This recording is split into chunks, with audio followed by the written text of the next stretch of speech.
नया वीडियो लेके आए हैं। फ्री रेडिकल का वीडियो है। इसके पहले मैंने 3 वीडियो बनाए हैं कार्बोकैटायन के, और I have taught you all the aspects of carbocation, how does it form, its characteristics, stability, and different types of examples which are very important for IIT examinations and any competitive examinations. You must read my video carbocation, video number 1, 2 and 3. Now I am going to teach you free radical. This is also an intermediate के रूप में organic reactions में free radical भी बनता है। It is also an intermediate like carbocation. So prepare your notes, right with me. It is very important for you in your career and for competitive examination. So here I am A.K. Jha and your famous channel A.K. Jha Chemistry Classes. Write down free radicals. Free radicals.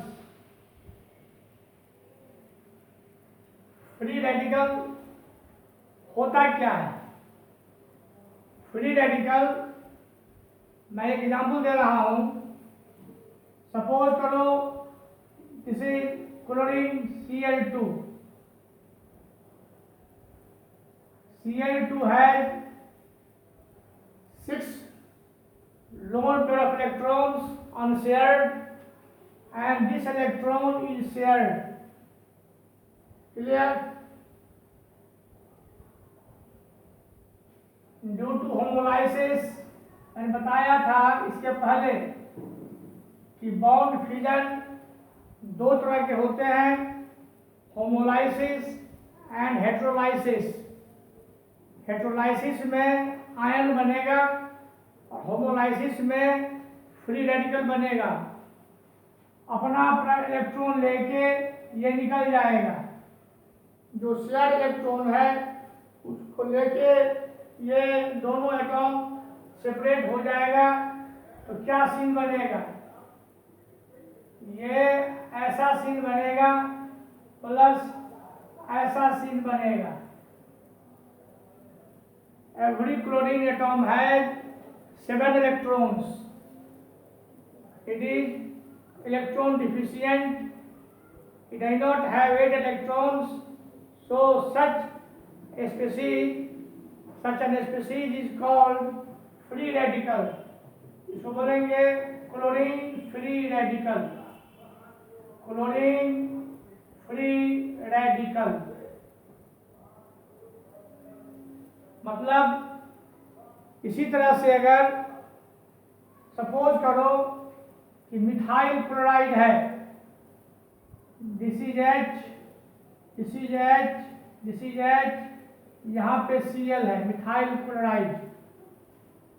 अपना electron लेके निकल जाएगा तो क्या बनेगा? इस carbon पे ये ऐसा होगा, ये 2 4 2 6 कार्बन है और ये कार्बन यहाँ पे अनशेयर्ड पड़ा रहेगा. इसको बोलेंगे मिथाइल फ्री रेडिकल. इसका भी होमोलाइसिस होगा, होमोलाइसिस, और तब और एक बनेगा क्लोरीन फ्री रेडिकल बनेगा. इसके पास भी 7 इलेक्ट्रॉन्स होंगे. क्लियर? इसी तरह से हम लिखेंगे RX, R for alkyl, X for halide. तो इसका होमोलाइसिस होगा तो R फ्री रेडिकल और X free radical, alkyl free radical and halide halogen free radical. बहुत सारे फ्री रेडिकल बनते हैं. तो मतलब क्या हो गया नट सेल में कि free radicals are form by the homolysis और homolytic fusion of covalent bonds. First point यही हुआ। तो हम लिखे फर्स्ट पॉइंट इसमें कि free radicals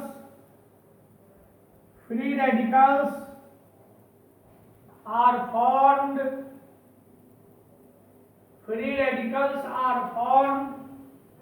due to the homolytic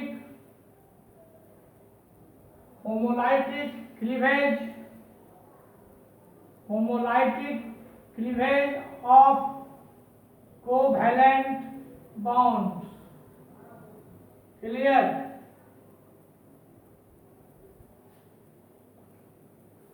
अब ये फ्री रेडिकल कई तरह से बनेंगे। जैसे अगर सेकंड पॉइंट लिखेंगे, अगर मिथाइल पे फ्री रेडिकल रहेगा, अगर ऐसा इथाइल पे फ्री रेडिकल रहेगा, अगर ये CH3 CH2 इस पे फ्री रेडिकल रहेगा, अगर ये CH3 CH2 इस पे फ्री रेडिकल रहेगा, अगर ये ऐसा फ्री रेडिकल रहेगा, अगर इस तरह का फ्री रेडिकल रहेगा, कार्बोकैटायन में ही पढ़ाया गया था, ऐसा स्ट्रक्चर याद होगा, ऐसा फ्री रेडिकल रहेगा, हो सकता है ऐसा फ्री रेडिकल रहे, हो सकता है ऐसा फ्री रेडिकल रहे, हो सकता है ऐसा फ्री रेडिकल रहे, ऐसा फ्री रेडिकल रहे CH, इसमें 2 बेंजीन रिंग जोड़ दें,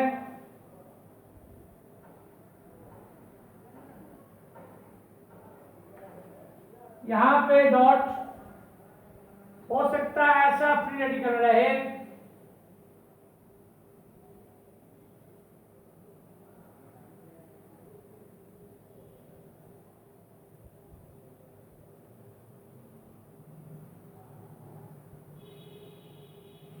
इसको ऊपर डालते हैं,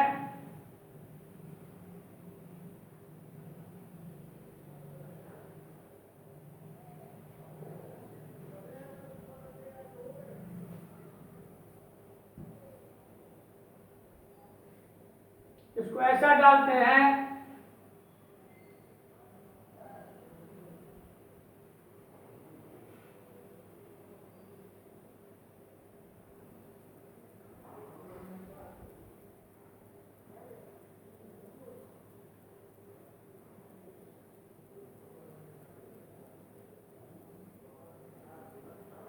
इस तरह से डिफरेंट टाइप के फ्री रेडिकल होंगे। नाम लिखने की जरूरत नहीं है क्योंकि कार्बोकैटायन में पढ़ाया गया है और इससे लंबा वीडियो बन जाता है कि टाइम टेकिंग, सो दोबारा इस चीज को रिपीट करने की जरूरत मैं महसूस नहीं करता हूं। केवल जान लो methyl free radical, ethyl free radical, propyl free radical, of course normal propyl free radical, isopropyl free radical, tertiary butyl free radical, 4 carbon है, allyl free radical, benzyl free radical, benzyl CH2, sorry benzyl free radical, diphenyl methyl free radical, triphenyl methyl free radical.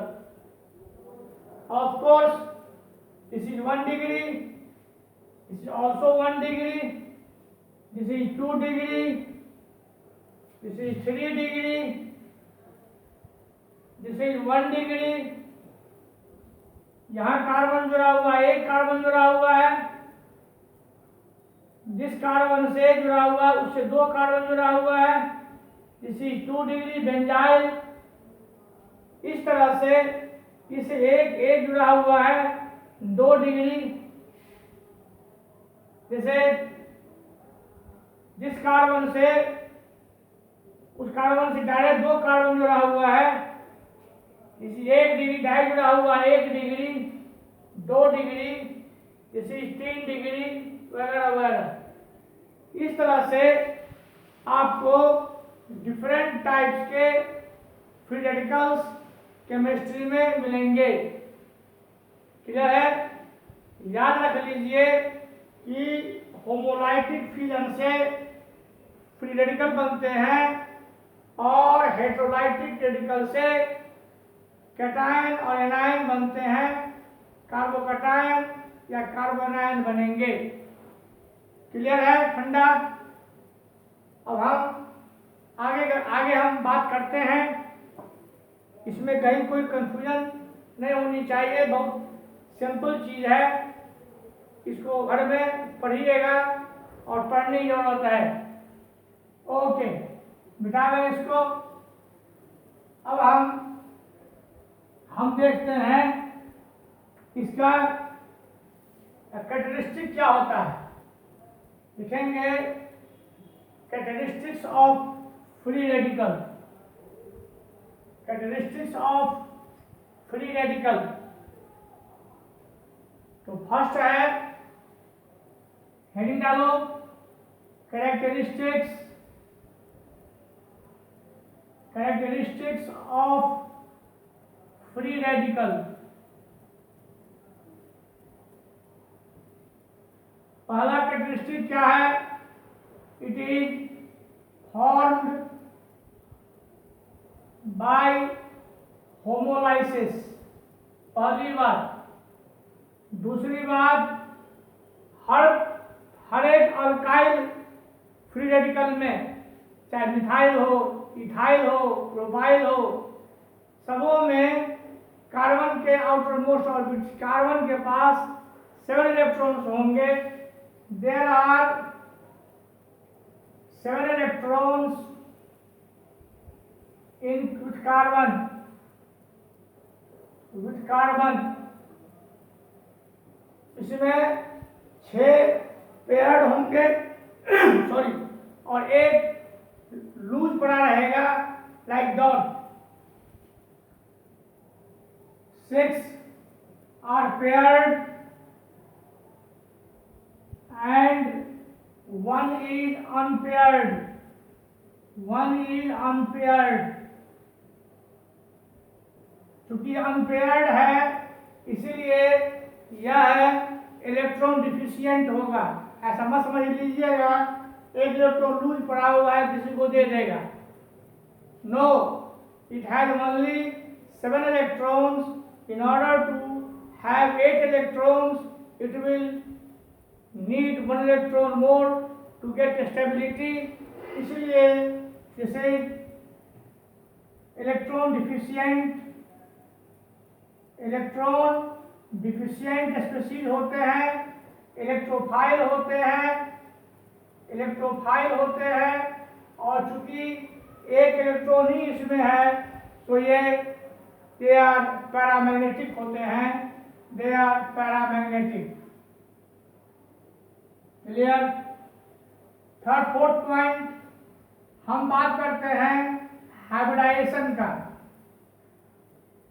Hybridisation, इसमें sp2 hybridisation होता है। इसमें sp2 hybridisation होता है। अब जैसा कि हम जानते हैं कि sp2 हाइब्रिडाइजेशन की ज्योमेट्री होती है ट्राइगोनल प्लेनर। क्लियर? अब लेकिन इसमें कुछ वेरिएशन है। ये वेरिएशन है, इसको गौर से देखा जाए। जैसे कार्बन, ये कार्बन है, यहाँ पे ये ट्रायंगुलर प्लेनर बनाते हैं पहले। दिस इज ट्रायंगुलर प्लानर, ये कार्बन है, एक यहाँ ऑर्बिटल, एक ऑर्बिटल यहाँ, एक ऑर्बिटल यहाँ, यहाँ पे हाइड्रोजन है, यहाँ पे हाइड्रोजन है, यहाँ पे हाइड्रोजन है, of course this is for CH3, और एक इस तरह का ये परपेंडिकुलरली एक प्लेन में इस तरह ये ऐसा रहता है, ये फ्री रेडिकल का इलेक्ट्रॉन है।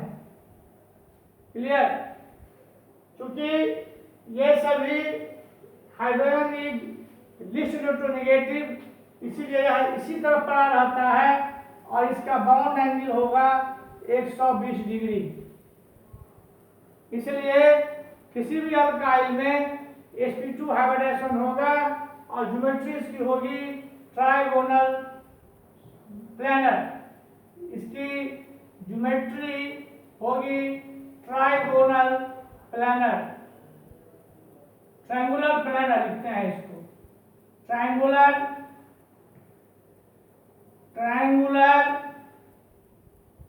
Planner, triangular planar. क्लियर है? लेकिन अगर हम बात ये this is for methyl free radical, याद रहे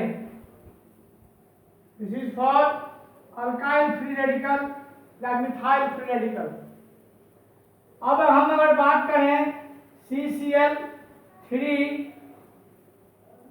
हाइड्रोजन के बदले अगर क्लोरीन है या फ्लोरीन रहे, इस तरह का कोई इलेक्ट्रोनेगेटिव होता है तो तब क्या होता है?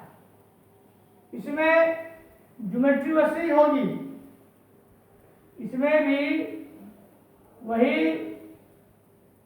यहाँ पे कार्बन है और यहाँ पे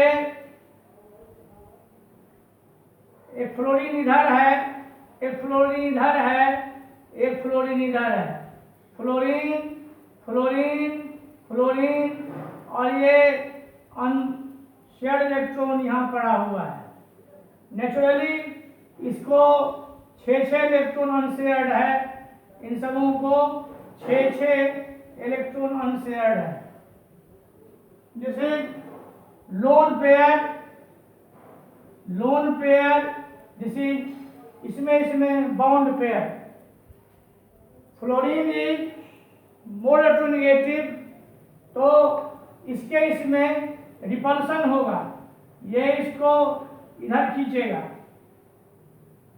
बॉन्ड पेयर और लोन पेयर में रिपल्सन होगा, इसके कारण ये थोड़ा सा इधर आएगा, ये थोड़ा सा इधर आएगा। इससे क्या होगा कि इसकी ज्योमेट्री डिस्टॉर्टेड हो जाएगी। डिस्टॉर्टेड कैसे होगी?